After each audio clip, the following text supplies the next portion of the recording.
Guys, I think Vivek has snapped.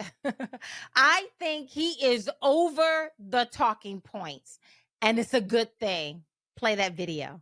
Why am I the only person who can actually offer legal argument for why we should be able to end birthright citizenship without a constitutional amendment? And so the irony to me is I can answer that. Yeah. It's because of the color of your skin. And I don't mean that I'm saying you are inoculated. That. You know, for someone who looks like she's straight from the hip. I disagree with that. I'm going to be back at you, Steve. I'm going to hit you hard for that. That is because the rest of you are freaking lazy. And cowards. The conservative movement has grown lazy. Cowards. People in this country have common sense. What we really lack is courage. Yes. So I'm not going to buy some BS that like my last name or my skin color insulates me. Think about it. I had to step down from my seal. That's the perception. You have balls, but other people won't criticize you. But let's just level at this. We're having some fun here. I stepped down from my CEO of a company, multi-billion-dollar company that I founded, led as CEO, built it from scratch, wasn't born into money, and had a choice to do what every other biotech CEO was doing in the wake of George Floyd. Chose not to do it. Did not issue a statement in favor of BLM because saving this country involves some measure of sacrifice. Yeah. So to somebody, I get this from white friends all the time, good-hearted people. It's like, I love that you can say it because I can't. My answer is bullshit. You're just a coward. Mm-hmm. Stand up and actually say it. Yep. Stand for your actual convictions, because if you can't stand for your convictions, you don't have any at all. But the issue is no one else does say it. Right? We say it on this show, right? And then we take the arrows. Let me give you a very clear example. I come from Quebec. And the reason I say this... take the arrows. Don't cry about it. Like that's part I'm not crying about it. I'm saying as far as the Republican Party. The Republican Party. Why aren't they saying it? I am giving you your answer. That is the answer. It's white guilt. It's not... It's their white guilt. Hold on. Let me finish here. This is important. In Quebec, and this goes to Ann Coulter's point, the only people who feel they can't say it because they've been told they can't say it are WASPs in this country. Quebec, they created language laws. They had the language police to enforce it. And by the way, this was copied across the world. This was copied across the world. They said, oh, wow, we can do this because we want to preserve a culture, French, namely French European culture, right, Acadian culture in Quebec. And they created these language laws, which, by the way, were discriminatory against English-speaking Canadians. No one has a problem with it anywhere else except in white United States of America because they've been told they can't. Now, I don't subscribe to that, but I will tell you this. My frustration is everyone in the Republican Party, save for you and maybe Donald Trump, it's a white guilt thing. They feel they can't say English because people say, do you mean white? And they go, no. And they're pussies. Yeah, absolutely. You want to know what the one nation is that's spoken in other countries? Loan language is spoken in India. It's English. Yeah. So why should we worry about that in the United States of America when actually that creates coherence in our nation? And so here's what I'll say is, no excuses for anybody anymore. If you have your own convictions, speak your mind in the open, actually start standing for it. Don't assume it's somebody else's responsibility, and don't make excuses for yourself for not doing it either. I love it. That is the message. That's the message I've been talking about for over 4 years now, and Vivek has snapped. He appears to be over the talking points. Not that he was majoring in talking points anyway.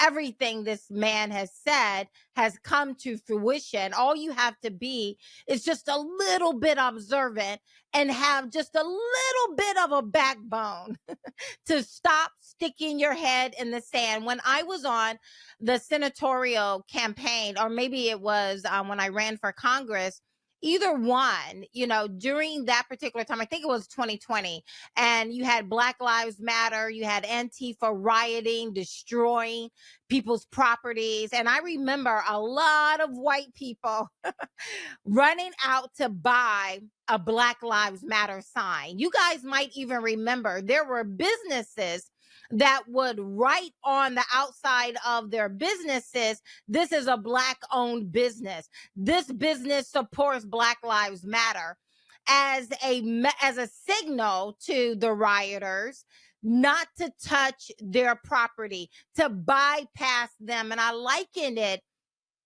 to the blood that Jews were told during the time of Exodus in the Bible, when Jews were told to take the blood of a lamb and put it and wipe it over your doorpost, so that when the angel of death comes, it will see the blood on your doorpost and pass over you, right? And so during 2020, there were a number of white people who were putting out Black Lives Matter signs or writing it across their businesses so that the death those particular groups of people, everything they touch turn into fecal matter, the progressive left, so that when they see it, they will pass over them, right? That's what the left was doing. That's what the left continues to do. But on the right, what we do is we paint ourselves as martyr. Oh, I can't say the truth because I'm going to be canceled, or because I'm going to be disinvited, or I'm going to be deplatformed, or people are going to call me a racist, or if I say something, then they're going to say, oh, you're just being a bigot. You're just being a homophobe. Oh, you're just being a xenophobe. So therefore, I'm not going to say anything at all. I'm going to stick my head in the sand until I get around a bunch of other conservatives, and then we will pat each other and rub each other's wounds, right? We will swap war stories. Time out for that. Vivek said it. I'm saying it. I've been saying it. Time out for that. No matter how far you stick your head in the sand, it won't be far enough. These people, it won't be enough for them. So you being silent is not going to cause them to pivot and turn away. You being silent is a form of acquiescence, saying, yes, I agree with this. And these people are taking your silence, and they're like a Mack truck running through a thread. They're running right through it. Or like Benjamin, I think it was John Adams, one of our founding fathers, who used the phrase, moving through the Constitution like a whale moves through a net. The left is not only blowing through the U.S. Constitution, one amendment at a time, but they're blowing through everything that matters to people like you and I. Parental rights, to be the ones to determine the direction of our children's lives, not the school board. Secure borders versus you're a xenophobe if you don't want an open border. Everything we care about, these people are blowing through it like a whale moves through a net right now. So your silence has won us nothing. You say, oh, I can't say it because they're going to call me a racist. Guess what? They're going to call you a racist anyway. Guess what? They're not going to like you anyway. There is absolutely nothing you can do that will ever cause these people to like you. So before they take people like Vivek and myself out, the ones who are willing to have a backbone and show you what it looks like to stand on principle and say, not on my watch, instead of just watching and waiting for them to take us out, stand up, speak out, and say, this is crazy. We're not doing this anymore. Kind of like a kid who's playing on the playground, and when they don't want to play the game anymore, they pick up their sticks, they pick up their balls, and they say, I'm going home. I don't want to play this game anymore. That is what you need to do. Just stop playing the game. I don't want to play this game anymore. I played it as long as I'm going to play it. I'm not doing the pronoun game. I'm not going to agree that a boy can be a girl can be a boy. All they need to do is mutilate their bodies. I'm not playing that game anymore. I played it.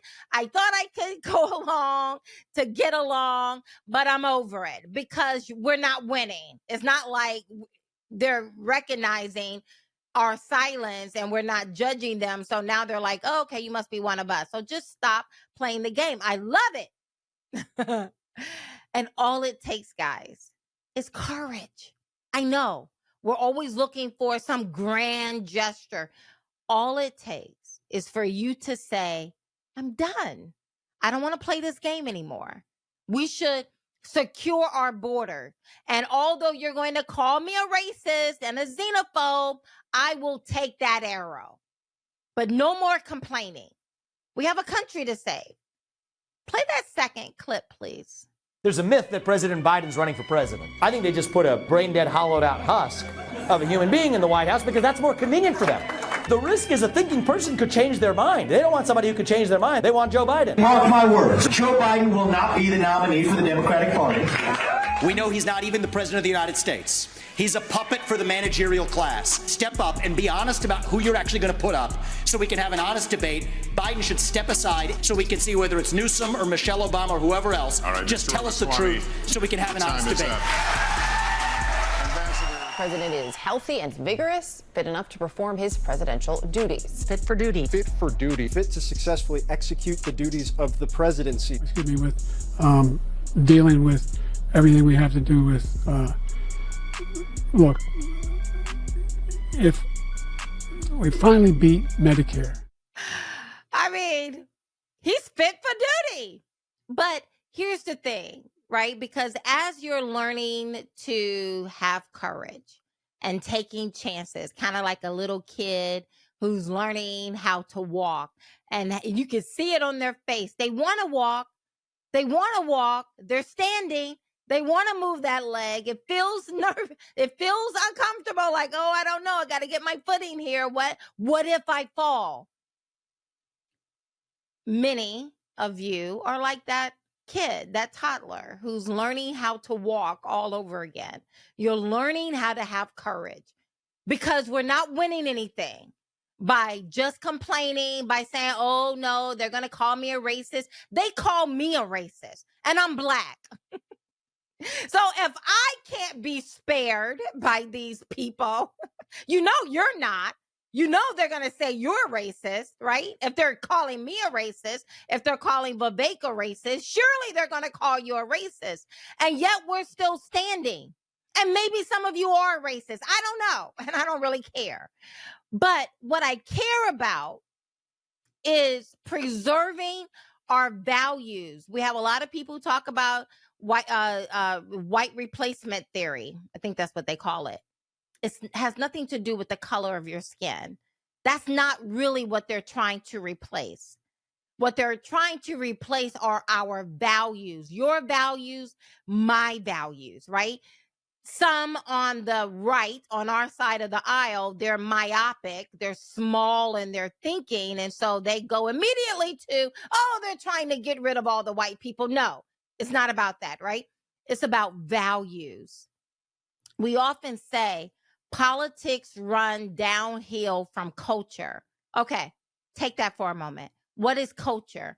Culture is nothing more than a collection of shared values, shared beliefs, shared language, shared custom. You know, when we hear the national anthem, we all stand. We don't take a knee, we stand. We put our hand over our heart. We salute the flag. We find the flag. We turn to it and we pledge our allegiance, right? Those are shared values. What they're really trying to replace are our values, not the color of your skin. Don't be so small in your thinking. Think bigger. Think global. They're not trying to change the color of the skin here. They're trying to change our shared values. And those values don't just belong to white people, but they belong to people like myself, I'm Black. They belong to people like Vivek Ramaswamy. He's Indian. But these are shared values. And they're bringing in people from all around the world who do not speak our language, who do not know our customs, who do not share our same beliefs, right? If you walk into Iran, it's going to be very different, the culture, from walking in America. If you're in America, you walk into Iran, you walk into Saudi Arabia, the culture is going to be very different, right? Likewise, that is what they're changing, are the values. But I played this second clip because I want you to get into the habit of finding those who are speaking the truth before it becomes popular to speak the truth. So here you have Vivek speaking about Biden being a shell of a person and how he's not going to be on the presidential ticket this year. Vivek started saying that in late March of 2023. Now, today, after the first presidential debate, everyone is saying it. It's popular to say everyone is on the bandwagon, but notice those because this is a part of having courage. You got to stop listening to the talking heads. The talking heads will tell you, oh, we can't say the obvious. We can't say the truth because we're going to be called a racist. So, Kathy, you're black. You go out there and say it. Vivek, you're brown. You're Indian. You can say it. We can't say it. No. The majority of the nation is made up of white people. So if white people aren't speaking up and telling the truth, we're doomed. There's not enough of me. There's not enough of Vivek to move the culture needle. We're going to need people like you who are watching this to find that backbone. Go find it. Where did you last leave it? Go find it, pick it up, and put it back into its rightful place. We need you. Our nation need you. Yes. Remember Uncle Sam? Ask not what your country can do for you, but ask what you can do for your country. We need you to go find that backbone and to have courage. Vivek says, stop being lazy. I think it's really, it is an aspect of laziness. As Republicans, we're always looking for someone else to do the hard work, to take the arrows while we go off to the shore and on vacation. It's going to take all of us. But pay attention to those who are speaking the truth before it becomes mainstream. But let me also just say, I don't think the Democrats are worried about Joe Biden's mental decline. I don't think they're struggling, as many talking heads are saying right now. I don't think they're worried that their voters won't vote for someone who is cognitively challenged. How do I know?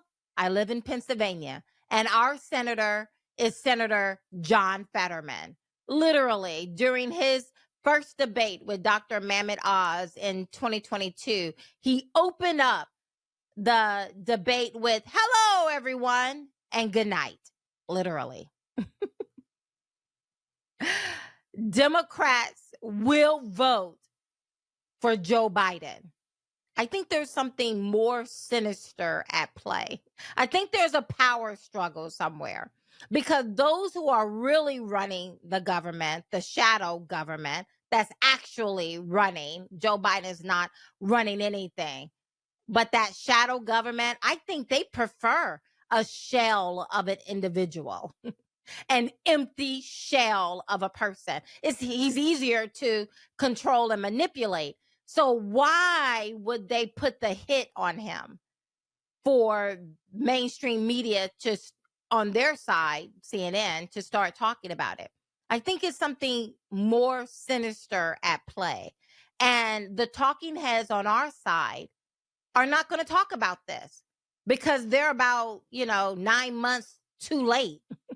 They're the last one to show up, right? Vivek was talking about Biden, this contention about whether or not he would be on the ballot. Vivek started talking about this in late March of 2023. Now the talking heads on our side are actually talking about it, building up their impressions on social media. Here's the next thing we need to be mindful of. Think bigger. I don't think Democrats have an issue with voting for brain dead individuals. I don't think they're struggling. I don't think they're scrambling, trying to find someone to replace Biden because their voters won't vote for Biden. I don't think that's the problem. And if you think they won't be able to get as many votes as they need, let me just share with you. Here in Montgomery County, right outside of Philadelphia, Montgomery County is the third largest county in the in the state of Pennsylvania. And the commissioners here have approved additional drop boxes that will be open 24 hours, 7 days a week when our 2 months of voting begin. They will not be manned by cameras. They will not have chain of custody. Do you really think Democrats are concerned that they won't be able to get the number of votes they need with a rigged system like that. So I don't think Democrats are scrambling as much as many on the right think they are with trying to find someone to replace Joe Biden, because he has what appears to many of us to have some kind of cognitive issues right now. And do you really think that their voters won't come out and vote? So think broader. Have courage. Pay attention to those who are not just talking heads and jumping on the bandwagon, but who are actually leading the way on how to think as we navigate these very strange and dangerous waters. You just might be canceled. It's going to cost us something to have courage. And it's going to require some work to actively follow those and listen to those who are not just echoes. And this last video tells you a little bit of what is at stake. Can you play that third video?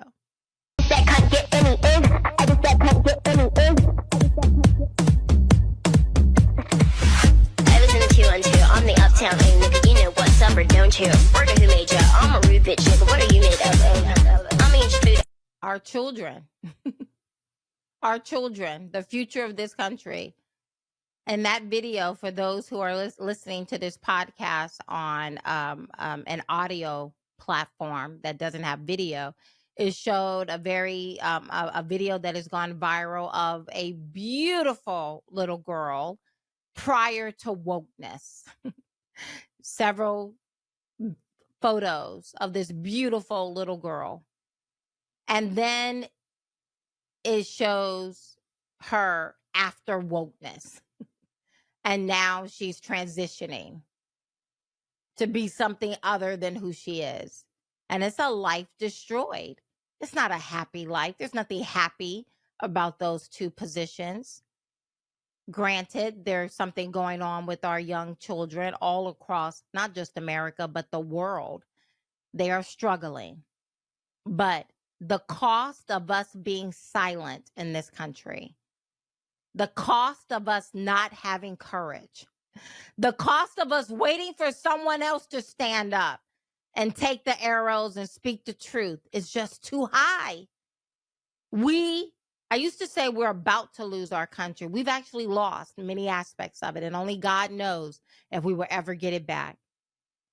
But if we stand a chance between now and November of getting Donald Trump elected, of getting better people into positions of authority, if we are going to do that, it starts now with the silent majority abandoning that psyop. I think that was actually, somebody made that up to make us feel comfortable. I think somebody on the other side made that mantra up. You're the silent majority. I think they did it. I think it's a psyop. I think it's a mind flip. They said it so that we can get comfortable like a frog in boiling water with being silent. Saying to ourselves, I won't take the arrows. I won't stand up. I won't challenge myself. I won't put myself or my family or what I have at risk. And I'll let my voice be heard at the ballot box. How's that working out for you? How's that working out for all of us? It's not. Someone made that up. Someone on the other side made that up. And many swallowed it because, again, it's easy.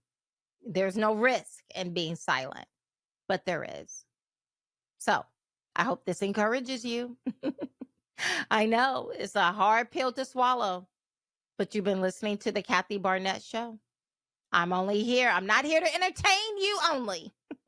I am here to save our country and to save it not just so that we can get the benefits, continue to reap the benefits of the best country, the greatest country that has ever existed. But we want to preserve it, save it and preserve it to hand it off to the next generation. But it starts with you. Blessings. Make sure you share, like, comment, hit the notification button, and share this with someone you know. Blessings.